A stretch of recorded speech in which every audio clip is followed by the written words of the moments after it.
नमस्कार साथियों, एक बार आप सभी का फिर से बहुत बहुत स्वागत है आप सभी का आपके अपने YouTube चैनल डियर गुरुजी पर। टेलीग्राम पर, व्हाट्सएप पर जुड़ जाओ भैया, नीचे लिंक दिया गया है। ये इस पे मैसेज करोगे तो आपको डायरेक्टली ग्रुप का लिंक मिल जाएगा। इंस्टाग्राम पे फॉलो कर लीजिएगा और यूट्यूब को जो है भैया क्या सब्सक्राइब करना है और ये बेल वाला बटन दबा दीजिएगा जिससे आपको नोटिफिकेशन की जो है समस्या ना हो। ठीक है, इसके अलावा बताया है मैंने आप सभी को कि यूट्यूब पर तो मैं आप सभी को क्लासेस प्रोवाइड कर ही रहा हूँ, बट अगर आप बिल्कुल बेसिक से पढ़ना चाहते हैं, बेसिक से बिल्कुल हर सब्जेक्ट का एकदम थ्योरी वाइज सब्जेक्ट जो है पढ़ना चाहते हैं, तो आप जो हमारा बीएड एंट्रेंस एग्जाम का जो कॉम्बो बैच चल रहा है, जहां पर theory test series book previous year question और पता नहीं क्या क्या चीज़ें मैं आपको जो है देता ही रहता हूं, जितना लिखा है इससे एक्स्ट्रा ही आपको इस बैच में मिलने वाला है। सिर्फ और सिर्फ 799 में अभी आपका ऑफर चल रहा है 50% डिस्काउंट के साथ। कैसे जुड़ना भाई, इस बैच को कैसे प्राप्त करना है, यहाँ की क्लासेस कैसे लेनी है, बहुत सिंपल है। एक ऐप है डीओजी ऑफिशियल, प्ले स्टोर पे मिल जाएगा, ऐप स्टोर मिल जाएगा। इसको डाउनलोड करके ओपन करके रजिस्टर करो। उसके बाद ये पेज खुलेगा जहाँ पे आपको कोर्स विद टेस्ट सीरीज जाना है। फिर आपको जो है यहाँ पर बीएड वाला जो है बैच देख लेना है, उस पर क्लिक करिए। बाय नाउ पे क्लिक करो। बाय नाउ पे क्लिक करने के बाद आपके सामने दो ऑप्शन आते हैं, पे ऑनलाइन का, स्कैन का। तो आप खुद गूगल पे, फोन पे चलाते हो तो पे ऑनलाइन पे क्लिक करके आप जो भी ऑप्शन है उससे पे कर सकते हैं। नहीं चलाते हो, किसी और के माध्यम से पे करवाना चाहते हो, तो स्कैन क्यूआर पे क्लिक करो, तो ये स्कैनर खुल के आ जाएगा और इस स्कैन को जैसे स्कैन करेंगे, ठीक है, वैसे आपका बैच ओपन हो जाएगा। तो इस तरीके से आपको बैच में जुड़ना है। और अगर आप सरकारी सीट चाहते हैं तो तैयारी अभी से करना स्टार्ट कर दो। वेट मत करो भाई कि अब कुछ और आएगा, कुछ और आएगा। तैयारी चल रही है, अभी से ज्वाइन कर लेंगे तो अभी पूरा पढ़ भी लेंगे, बाद में आपको सिर्फ और सिर्फ रिवीजन करना रहेगा। ठीक है, तो अभी से बैच ज्वाइन कर लीजिए और क्लासेज जो है आप लोग डेली बेसिस पर लेते रहिए। ठीक, तो चलिए स्टार्ट करते हैं आज के सेशन को, आज के इस क्लास को अंत तक देखना है, ये आप सभी से जो है प्रॉमिस चाहता हूँ।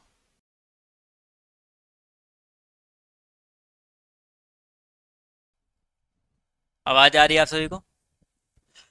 आई होप आप सभी को मेरी आवाज़ जो क्लियर आ रही होगी। तो चलिए स्टार्ट करते हैं आज के सेशन को, आज के इस क्लास को। ठीक है, एक बार जितने लोग यहाँ पर जुड़े हैं फटाफट जो है वीडियो को शेयर कर देंगे अपने सभी साथियों के साथ। ठीक है, उसके बाद जो है क्लास में मजा आएगा। पहला क्वेश्चन देखिए आप सभी के सामने क्या कह रहा है, ध्यान देखिएगा। निम्नलिखित में से आप सभी को तत्पुरुष समास जो है ढूंढते हुए चलना है भाई। चलिए भाई फटाफट यहाँ पर देखते हुए चलेंगे और जवाब जो देते हुए चलेगा। तत्पुरुष समास का जो है सही विकल्प यहाँ पर आप सभी को जो है चुनते हुए चलना है। रसोई घर, त्रिभुवन, नवयुवक या सीताराम। तत्पुरुष समास में बताया था क्या होता है भैया। तत्पुरुष समास में जो बीच में कारक होता है उसका विलोप होता है। ठीक है, जैसे यहाँ पर देखो सीताराम, यहाँ पर तो योजक चिन्ह लगा है, यानी कि ये द्वंद्व समास हो जाएगा, दोनों पद प्रधान है। नवयुवक, नवयुवक की बात करते हैं। नवयुवक यानी कि नया युवक, नौजवान युवक, विशेषण विशेष का संबंध हो रहा है, कर्मधारय समास होगा। अगला है त्रिभुवन, पहला शब्द आ गया त्रि, त्रि मतलब होता है तीन। पहला शब्द कोई संख्यावाची आ जाए तो क्या होता है, वो आपका कैसा समास होता है, द्विग समास होता है। तो ये तीनों तो आपके नहीं होंगे भाई। बचा रसोई घर, रसोई के लिए घर जो होता है, रसोई घर बीच में देखो के लिए उसका विलोप हो रहा है। इस वजह से आपका जो दिया गया ऑप्शन नंबर ए साथियों, यहाँ पर ये बिल्कुल करेक्ट हो जाएगा। ठीक है, अगला क्वेश्चन देखिए क्या कह रहा है। महोदय में कौन सी संधि भैया। पहले महोदय का संधि विच्छेद करते हुए चलते हैं। ठीक है, एक बार शेयर कर दो भाई, अपने सभी साथियों के साथ शेयर कर दीजिए। महोदय का संधि विच्छेद देखिए क्या होता है। महा प्लस उदय, महा प्लस उदय मिलके क्या बनता है, महोदय बनता है। अब देखो महा में क्या आया है, बड़ा आ। उदय में क्या आया है, उ आया है। आ प्लस उ मिलकर परिवर्तन हुआ है ओ में। ठीक है, अब यहां से एक आइडिया लगा सकते हैं भैया इसका उत्तर क्या हो सकता है। जब भी ओ में परिवर्तन हो, ए में परिवर्तन हो, अर में परिवर्तन हो, ए ओ अर, अगर इसमें परिवर्तन अगर आपको कहीं देखने को मिल रहा है तो वहां पर आप बंद करके आप लोग जो है कौन सा भैया, गुण संधि लगा देंगे। ठीक है, क्या लगा देंगे, गुण संधि लगा देंगे। तो गुण संधि आपका यहाँ पर जो है बिल्कुल करेक्ट हो जाएगा। ठीक है, गुण संधि जितने लोगों ने यहाँ पर जवाब, माफ कीजिएगा, चलिए गुण संधि जितने लोगों ने यहाँ पर जवाब दिया है वो लोग आपके यहाँ पर करेक्ट हो जाएंगे। क्लियर है, चलिए अगला क्वेश्चन देखिए। हर्ष शब्द के चार विलोम दिए गए हैं, सही विलोम शब्द का चयन करो भैया। हर्ष मतलब होता है बेसिकली खुशी। अब देखो खुशी का विलोम आपको देखो हर्ष के हिसाब से, खुशी का विलोम दुखी भी हो सकता है। ऑप्शन में दुख दिया गया है तो दुख पे नहीं टिक करना है। ठीक है, ये चीज दिमाग में रखना है, दुख पे जो है नहीं टिक करना है, हर्ष का विलोम बताना है। तो हर्ष के विलोम की अगर हम बात करते हैं, खेद होगा, नहीं भाई। वेदना नहीं, हर्ष का विलोम आपका विषाद होगा। ठीक है, हर्ष का विलोम पूछे तो आपको विषाद पे ही टिक करना है, क्योंकि जैसे हर्ष होता है तो हर्ष के रूप में जो है उसका शुद्ध विलोम क्या होगा, विषाद हो जाएगा। अगला क्वेश्चन देखिए क्या कह रहा है, ध्यान से देखिएगा। पूछा गया भैया आपसे यहाँ पर शाश्वत शब्द के लिए जो है आपको बताना है सही विलोम क्या हो जाएगा। शाश्वत दिया गया है, शाश्वत, जो शाश्वत मतलब जो सदैव रहे, जो हमेशा रहे। इसका विलोम क्या होगा, मृत्यु। मृत्यु तो जन्म का विलोम होता है। मृत्य भी आपका अमर का विलोम होता है, गलत होगा भैया। शाश्वत का विलोम क्या हो जाएगा, नश्वर। नश्वर मतलब जिसको नष्ट होना तय है, जैसे मनुष्य नश्वर है। क्यों कहते हैं भैया मनुष्य नश्वर है, क्योंकि मनुष्य आया है पृथ्वी पर, तो एक न एक दिन उसका जो है नष्ट होना तय है, निश्चित है, उसकी मृत्यु निश्चित है। लेकिन जो शाश्वत होता है उसका मतलब होता है सदैव, जो हमेशा रहे। शाश्वत का विलोम पूछा जाए तो क्या होगा, नश्वर हो जाएगा। अगला है, ध्यान से देखिएगा, पूछा गया है, ध्यान से देखेंगे भैया।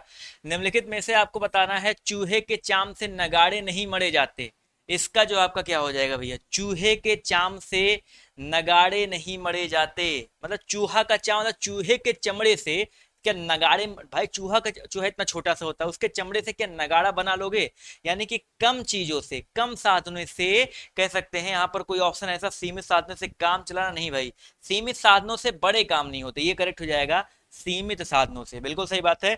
डी वाला उत्तर आपका यहाँ पर कर जाएगा, सीमित साधनों से बड़े काम नहीं होते। समझ में आ रहा है भाई, अगर समझ में आ रहा तो एक एक लाइक की संख्या जो है बढ़ाते हुए सभी लोग चलेंगे भाई, ठीक है। तो जितने लोग यहाँ पर जुड़े हैं लाइक की संख्या बढ़ाते हुए चलिएगा। अगला क्वेश्चन देख लेते हैं क्या कह रहा है, ध्यान से देखिएगा, पूछा गया है, ध्यान से देखिएगा भाई। अंटार्कटिका पर चौथा अभिनय दल पहुंचा ही था कि बड़े जोर से कैसा तूफान आया भैया। अब देखो अंटार्कटिका, ठीक है, सबको पता है अंटार्कटिका क्या है। अंटार्कटिका पर चौथा अभियान दल पहुंचा ही था कि बहुत जोर से कैसा तूफान आ सकता है। हिमानी तूफान, हिमाद्री, हिमांशु या हिमिका।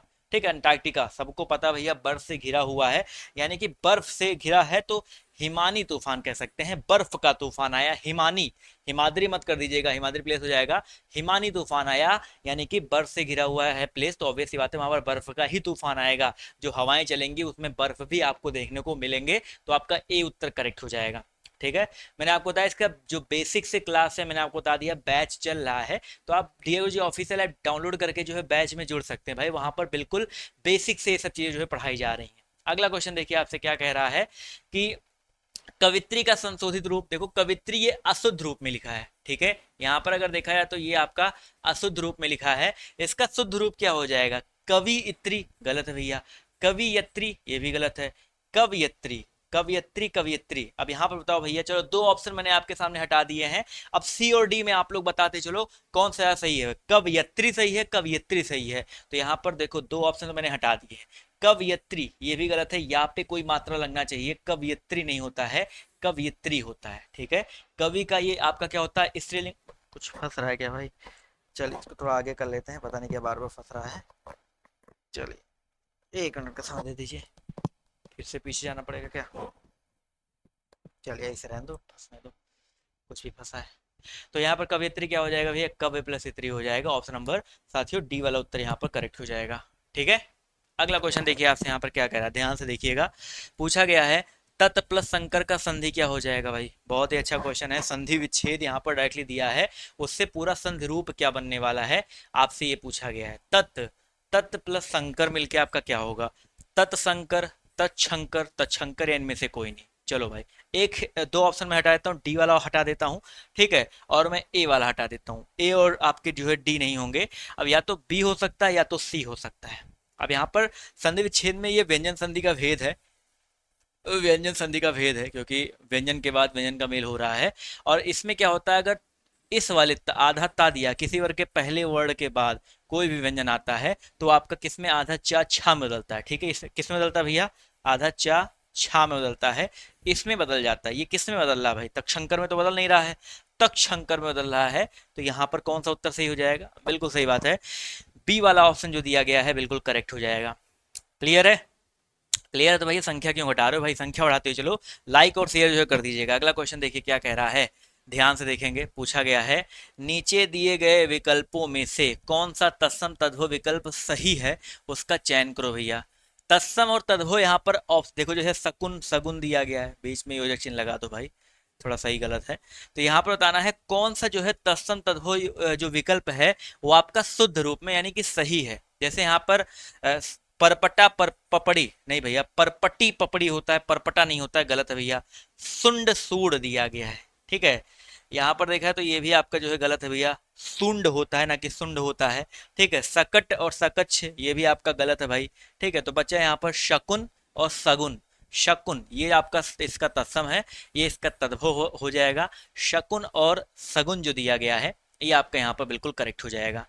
ठीक है, चलिए भाई, क्लियर आना चाहिए, कोई समस्या कोई दिक्कत नहीं होनी चाहिए। अगला क्वेश्चन देखिए आपसे यहाँ पर क्या कह रहा है, ध्यान से देखिएगा और बताते हुए चलिएगा।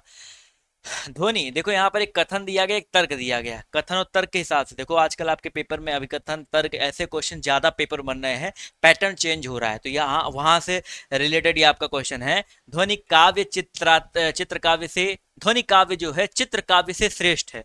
ध्वनि काव्य क्या चित्र काव्य से श्रेष्ठ हो सकता है? समझो इस चीज को, भले ध्यान समझिएगा भैया। तो क्या ध्वनि काव्य चित्र काव्य से श्रेष्ठ है? काव्य क्या होता है? कविता होता है। अब कविता जो होती है, अब भाई ऑब्वियस सी बात है, अगर कुमार विश्वास जी आए आपको कविताएं सुनाएं बैठ करके अपनी ध्वनि माध्यम से, तो आपको वो ज्यादा अच्छा लगेगा कि वो चित्र बना दे। हाँ ठीक है, कोई दीवाना कहता है कोई पागल समझता है, इसका कोई चित्र बना दे, वो ज्यादा अच्छा होगा। तो यहाँ पर देखा है तो ये आपका बिल्कुल सही लिखा गया है कि ध्वनि काव्य जो है चित्र काव्य से श्रेष्ठ है। पहला कथन तो बिल्कुल सही दिया गया है। और इसका तर्क क्या है? क्योंकि चित्र काव्य रस की सृष्टि नहीं कर पाता है। चित्र काव्य भी रस की सृष्टि करता है, ऐसा नहीं भैया। आप चित्रों को देख करके क्या रस की सृष्टि उसमें नहीं होती है क्या भाई? उसको देख करके आनंद, आपको आनंद की प्राप्ति नहीं होती? होती है भाई। तो ये तर्क गलत है, लेकिन ध्वनि जो इसका दिया गया है, पहला कथन दिया गया है, ये सही है। तो हम कह सकते हैं ए सही है, आर आपका गलत है।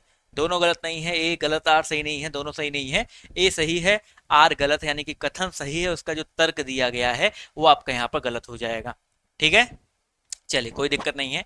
अगला क्वेश्चन देखिए क्या कह रहा है, ध्यान से देखिएगा। पूछा क्या गया भैया, जातिवाचक संज्ञा का एक उपभेद क्या हो जाएगा? देखो संज्ञा के मैंने 5 भेद बता रखे हैं। ठीक है, अब इसमें आप लोग फटाफट अपने हिसाब से जवाब देते चलो। संज्ञा के 5 भेद बता रखे हैं। ठीक है, जातिवाचक संज्ञा, व्यक्तिवाचक संज्ञा, द्रव्यवाचक संज्ञा, ठीक है, समूहवाचक संज्ञा।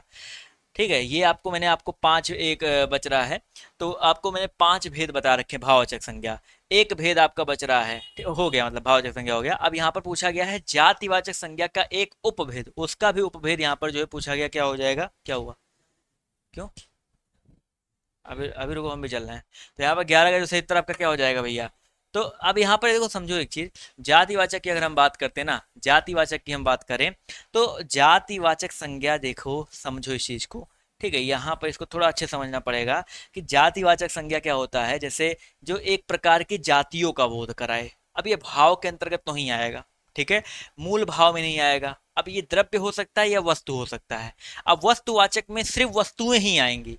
ठीक है, लेकिन द्रव्यवाचक की अगर हम बात करते हैं, द्रव्यवाचक जैसे मैंने एक जातिवाचक ले लेता हूं, आम। आम क्या है? जातिवाचक संज्ञा है। ठीक है, मैंने ले लिया दूध। दूध जो है आपका इसमें आता है, द्रव्य में आता है, लेकिन दूध जो है द्रव्य भी है और जाति भी कह सकते हैं। ठीक है, क्योंकि बकरी का भी दूध होता है, गाय का भी दूध होता है, हर प्रकार के जानवरों का दूध निकल सकता है। तो यहाँ पर जो द्रव्यवाचक है इसके उपभेद में आ सकता है जातिवाचक संज्ञा। ठीक है, अब थोड़ा इंग्लिश में आप पढ़ोगे तो वहां पर काउंटेबल, अनकाउंटेबल, नॉन काउंटेबल आते हैं, वो अलग चीज है, बट यहाँ पर इसको इस श्रेणी में डाला जा सकता है। बस उसके हिसाब से ये क्वेश्चन यहाँ पर पुटअप किया गया है। अगला प्रश्न देख लेते हैं क्या कह रहा है, ध्यान से देखिएगा। पूछा गया भैया आपसे यहाँ पर क्रिया विशेषण का एक भेद। भैया क्रिया विशेषण एक भेद है किसका? पूछा गया क्रिया विशेषण जो है आपका किसका भेद है? आपका यहाँ पर अव्यय का, विशेषण का। विशेषण का भेद तो नहीं है भैया, निपात का भी नहीं है, समापिक का भी नहीं है, अव्यय। मैंने आपको क्या पढ़ाया भैया? वह धीरे धीरे जा रहा है। तो जो धीरे धीरे शब्द क्या है? क्रिया विशेषण अव्यय है। हमेशा मैंने आपको यही पढ़ाया है, क्रिया विशेषण एक प्रकार से क्या होता है? अविकारी शब्द होता है, अव्यय होता है। तो क्रिया विशेषण किसका भेद है? अव्यय का भेद है, पॉइंट याद रखिएगा। ठीक है, अव्यय शब्द के अंतर्गत आता है क्रिया विशेषण, ये दिमाग में हमेशा रखना है। क्लियर है? चलिए अगला क्वेश्चन देख लेते हैं आपसे यहाँ पर क्या कह रहा है, ध्यान से देखिएगा। गणेश का पर्यायवाची शब्द क्या हो जाएगा भैया? गणेश का पर्यायवाची शब्द क्या हो जाएगा? गणपति, वक्रतुंड, गौरी। गणेश जी की अगर हम बात करते हैं भैया, गणेश जी का पर्यायवाची यहाँ पर गणपति दिया गया है। गणपति, थोड़ा सा यहाँ पर ये गलत कर दिया, गणपति नहीं होगा। वक्रतुंड सही है, गौरी, गौरी का बेटा है। ठीक है, गौरी जी का, तो ये भी आपका गलत है, पहला गलत है। गणपति गलत है, गजबदन विधु ये भी गलत है भाई। वक्रतुंड कहते हैं भैया गणेश जी को वक्रतुंड महाकाय, सूर्यकोटि समप्रभा कहा जाता है। गौरी सुता ये भी कह सकते हैं, बिल्कुल सही है। और मोदक प्रिय, मोदक का तो इनका प्रिय है ही। तो यहाँ पर जो दिया गया है सी वाला उत्तर आपका यहाँ पर करेक्ट हो जाएगा भाई। सी उत्तर जितने लोगों ने यहाँ पर जवाब दिया है वो लोग आपके यहाँ पर जो है करेक्ट हो जाएंगे। क्लियर है? चलिए भाई कोई दिक्कत नहीं है, सी सी सी। अगला क्वेश्चन देखिए आपसे यहाँ पर क्या कह रहा है। कौन सा अंक का निकार्थी है भैया? अंक शब्द का निकार्थी कौन सा भाई? गोद, संख्या, धन। गोद, संख्या, नाटक का अंक। अंक, अंक शब्द का निकार्थी क्या हो जाएगा भैया? तो अंक शब्द के निकार्थी की बात करते हैं तो क्या हो जाएगा भाई? गोद है, संख्या है। गोद तो होता है, क्लियर है भाई, गोद तो होता है, संख्या धन नहीं होता है, ठीक है। नाटक का अंक हो सकता है, ठीक है। यही आपका कर जाएगा, गोद है, संख्या है, नाटक का अंक है। तो यहाँ पर जो दिया गया है बी वाला ऑप्शन साथियों, बी जितने लोगों ने यहाँ पर जवाब दिया है वो लोग आपके यहाँ पर जो है करेक्ट हो जाएंगे। चलिए चलिए, थोड़ा सा जो है आज अर्जेंट वर्क है, इस वजह से इस क्लास को मुझे यहाँ पर एंड करना पड़ेगा। बट आप लोग जो है बिल्कुल इस टाइम पे क्लास चलती है, आप डेली बेसिस क्लास ले सकते हैं, उसके लिए आप लोग को बिल्कुल भी परेशान नहीं होना है, ठीक है। तो आज के सेशन को ही पर एंड करते हैं, मिलते हैं आप सभी से किसी और क्लास में। तो आप लोग उसके लिए जो है जुड़े रहिएगा, परेशान जो है आप लोग को बिल्कुल भी नहीं होना है। तो अभी के लिए बाय बाय, टेक केयर, जय हिंद, जय भारत।